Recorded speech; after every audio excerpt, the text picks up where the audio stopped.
Hi friends, welcome to 5 Minutes Tech YouTube channel.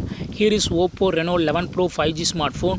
In this video, you will learn how to unblock some blocked number in your phone Oppo Reno 11 Pro 5G. Suppose if you have previously blocked someone's on the on your phone, yes, you can. If you would like to unblock it, do it easily. We can do it. What you have to do is go to the call button of your phone here, then go to this three vertical dots here and go to settings and go to blocked numbers, and here you will find the list of blocked numbers. Just click on this close symbol and click on unblock, and the selected contact will be in unblocked. That is, you can now receive text messages or calls from those numbers. Okay, so in this way you can easily unblock some particular numbers in your phone Oppo Reno 11 Pro 5G. That is all friends. Thanks for watching. Bye.